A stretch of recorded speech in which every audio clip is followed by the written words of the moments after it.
We always feared the rising tide. We spent billions building walls against the melting poles. But in February 2026, the oceans didn't rise, they began to disappear. It started as a mystery in the Mediterranean. Beaches that had existed for centuries suddenly stretched out for miles. Docks in New York and London were left hanging over empty mud. The world's water, the very lifeblood of our planet, was being sucked downward. The Shorai Council launched a desperate deep-sea mission to the deepest point on Earth, the Mariana Trench. What they found at 36,000 feet was not a seabed. It was a mechanical aperture, a hole in the crust 3 miles wide, swirling with the force of 1,000 whirlpools. The Earth isn't leaking, it is being drained. Satellite thermals revealed the terrifying why. Deep beneath the Pacific, something massive is overheating. A heat signature the size of a continent is pulsing under the mantle. We aren't looking at a geological event. We are looking at a cooling system. Our oceans, the beautiful blue waters we've sailed for millennia, are being used as a coolant for a subterranean processor we didn't know existed. As the first islands begin to connect into new dry continents, the pressure change is triggering the deep screams. Sounds of metal grinding against metal, echoing up from the abyss. The valve is fully open, and at the current rate, the Pacific Ocean will be a desert by summer. We thought the water was ours, we were wrong. It was just the liquid in a radiator and the owner just turned the fan on. As the Pacific Ocean levels dropped by a staggering 500 feet in a single week, the world bore witness to a landscape that had been hidden for millions of years. This wasn't just sand and silt. The receding tide revealed the rusting giants, massive geometric structures made of an unknown, non-corrosive alloy that sat perched on the continental shelves like silent, metallic sentinels. In the newly formed desert between Hawaii and California, explorers found something that defied history. Hundreds of ancient ships, from Roman triremes to 18th century Spanish galleons, were not scattered randomly. They were neatly stacked in collection pits, as if something had been gathering human vessels for centuries to study our progress. But the mystery deepened as the deep screams, that mechanical grinding sound from the Mariana Trench, grew into a global vibration. The Shorai Council's newest sonar drones reached the mid-Atlantic ridge, only to find that the volcanic vents were no longer spewing lava. Instead, they were blowing out jets of superheated steam, venting the immense thermal energy of the subterranean processor directly into the vanishing water. The ecological collapse was immediate and absolute. Millions of tons of sea life were trapped in evaporating tidal pools, but strangely, the bioluminescent creatures of the deep were moving toward the Mariana Valve. They weren't dying, they were being drawn by a frequency, a biological summons emitted by the machine below. On the dry land, the geopolitical map of Earth was being rewritten in blood. Nations began to march their armies into the new territories, the seabed plains, fighting over the shipwrecks and the mysterious metallic towers. But they were fighting over a graveyard. The air itself began to change. Without the ocean's surface to absorb carbon, the atmosphere became heavy and metallic tasting. We realized that the water wasn't just a radiator. It was our life support system, and it was being flushed down a drain to save an engine that didn't care if we suffocated. As the sun hit the deep-sea trenches for the first time in history, we saw the truth. The trenches weren't natural canyons, they were cooling fins.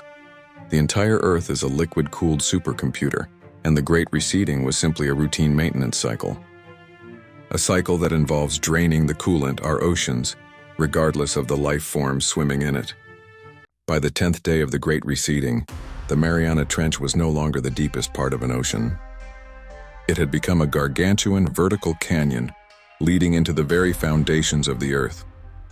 With the water levels now miles lower, the Shorai Council deployed the Icarus 7, a specialized high-pressure drone designed to withstand the crushing gravity of the abyss. As the drone descended past the 30,000-foot mark, the cameras captured a sight that redefined everything we knew about our planet. The rock walls of the trench were not natural. They had been reinforced with hexagonal plates of a dark, shimmering substance, a living metal that pulsed with a soft, rhythmic blue light. The sound was no longer a distant grind, it was a roar. The sound of millions of gallons of seawater per second being converted into high-pressure steam. The Icarus 7 reached the valve floor. What was once a dark seabed was now a sprawling industrial complex the size of a city.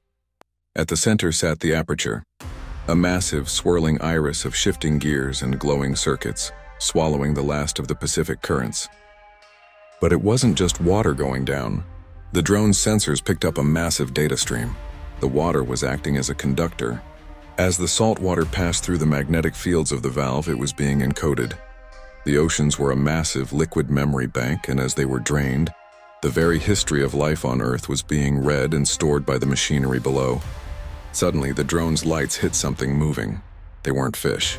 They were maintenance swarms, thousands of small, spider-like robotic units crawling over the hexagonal walls, repairing the damage caused by the sudden atmospheric exposure. They ignored the drone, focused entirely on their task, preparing the Earth for the secondary phase. Back on the surface, the moon began to glow with an unnatural silver intensity. The gravitational pull increased, pulling the remaining water toward the trench with even greater violence. We realized then that the Mariana Trench wasn't just a drain. It was a loading dock. Something was preparing to take the Earth's most precious resource, its water, and replace it with something cold, heavy, and synthetic. The Icarus 7's final transmission showed the iris opening wider, revealing a void of pure white light beneath the crust. A voice, not human, but a vibration felt in the chest of every survivor, echoed through the communication channels. It was a single word repeated in every language simultaneously: recalibrating. The Earth wasn't just cooling down, it was being rebooted. By the third week, the geography of our world had become unrecognizable. The Atlantic and Pacific were gone, replaced by the salt deserts, vast, blindingly white plains of crystallized minerals, and the skeletal remains of a billion sea creatures. The air was no longer humid. It was sharp, dry, and tasted of ancient minerals. Humanity was now a species of the high ground, looking down into the basins where our oceans used to be. But as the recalibration pulse from the Mariana Valve intensified, the ground began to shift in a way that had nothing to do with earthquakes. From the center of the empty Atlantic basin, a structure began to emerge. It was not built, it grew. It was a Vapor-Spire, a needle-like tower of black glass and pulsating blue energy, stretching 5 miles into the thinning atmosphere. Soon, dozens of these spires erupted from the dry seafloors across the globe. They weren't just buildings, they were atmospheric converters. The moisture that was left in our clouds was being pulled into these spires, turned into a heavy metallic fog that settled over the new salt plains. Within this fog, the first of the subsurface drones began to appear. These were massive, crab-like machines, hundreds of feet wide, moving across the dry ocean floors. They weren't looking for survivors. They were scraping, systematically removing the salt and the silt to expose the raw metallic crust of the Earth. The Shorai Council realized the horrific truth. The water wasn't just coolant, it was a mask. For billions of years, the oceans had hidden the fact that the Earth's crust is a series of modular plates designed to be rearranged. As the spires began to glow with a blinding ultraviolet light, the sky changed. The blue was replaced by a shimmering, oily yellow. The oxygen levels began to drop as the converters started their work, replacing our breathable air with a dense xenon-based gas, the perfect atmosphere for a machine world. On the edges of the old continents, cities like New York and Tokyo became mountaintop outposts, looking down into a yellow-fogged abyss where machines the size of cities were rewriting the surface of the planet. We weren't just losing our water, we were losing our habitat. The recalibration was a total conversion of the Earth's surface. And then the sound changed. The deep screams stopped. In their place came a rhythmic, low-frequency thrum that shook the very foundations of the mountains. It was the sound of a giant engine turning over for the first time. The Earth was no longer a planet of water and life. It was a ship, and it was preparing to leave its orbit. The thrumming didn't just vibrate the air, it vibrated our souls. As the Vapor-Spires reached their peak energy, the yellow fog over the dry oceans began to glow with an electric intensity. We, the survivors huddled on the former coastlines, watched as the impossible happened. The Earth did not shake, it tilted. The moon, which had been our silent guardian for eons, suddenly flared with a brilliant artificial white light. It wasn't a rock, it was a primary thruster. From its dark side, a beam of pure gravitational energy locked onto the Earth's North Pole. The recalibration was complete. Our planet was no longer drifting in a natural orbit. It was being steered.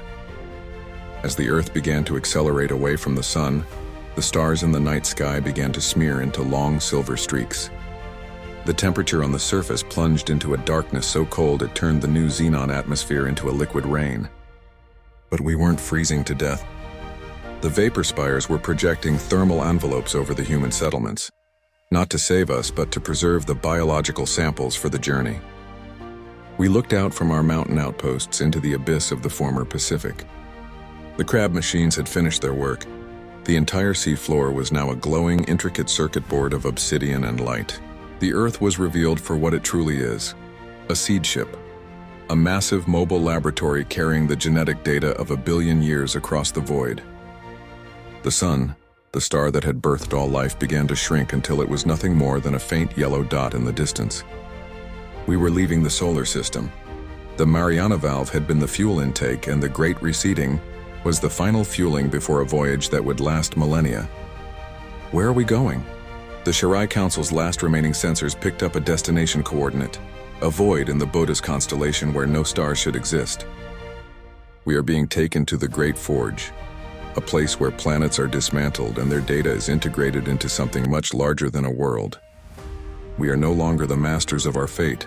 We are passengers on a metallic titan, drifting through the eternal night. As the final lights of the solar system faded, a new sound filled the air, a harmonious digital choir echoing from the spires. It was a lullaby for a species that has fulfilled its purpose. The Earth is not our home anymore, it is a vessel, and the voyage has only just begun.